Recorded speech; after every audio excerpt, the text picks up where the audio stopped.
Pranam to all, how are you? I hope you are all fine. These are the Harsinger flowers. These are some stunning, delicate, fragrant flowers that bloom in shades of white, yellow, and orange. The leaves of this plant are lush and green, adding texture and the depth to the plant's overall appearance. Here, my mom is repotting the Harsinger plant.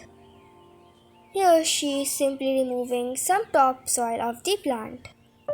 And then she is pulling the plant out of the pot. As you know, we never fully remove the soil while we repot the plant. This is so that the plant can get comfortable around its area. Here, my mom has repotted it to a bigger pot. Now she is adding a little more soil. As you know, in the northern part of India, especially Delhi, it had a huge heat wave. And because of that, our plant's health was like this. But we did not throw away the plant, we just kept it in a shaded area.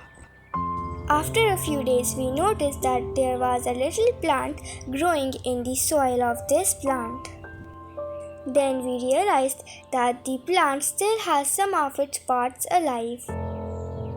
So then our only goal was to revive this plant. After the extreme heat wave, there was a lot of rainfall in Delhi. So because of that, there was stagnant water everywhere. So we have made some holes so that the water can pass through it. As you can see now, the plant has improved in health. We keep on pinching the plant so the plant has lots of lateral branching and it gets bushy quicker. Now let me tell some simple tips to take care of your Harsinger plant. First is sunlight.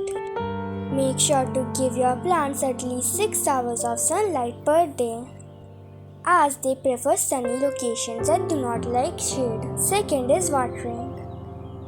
In this rainy season, you do not have to water, but you can water if you think that the soil is dry. Now let me tell you about the fertilizer. In this growing stage, I prefer that you give your plants nitrogen-rich fertilizer. It may be tea leaf compost, tea compost, or simply kitchen waste compost. And before the flowerings come, make sure to give your plant potassium-rich fertilizer. You can give onion peel fertilizer, eggshell fertilizer, or banana peel fertilizer. That's all. I hope you get lots of flowers in your plant this year. Thank you for watching. Stay safe, stay healthy. Bye bye.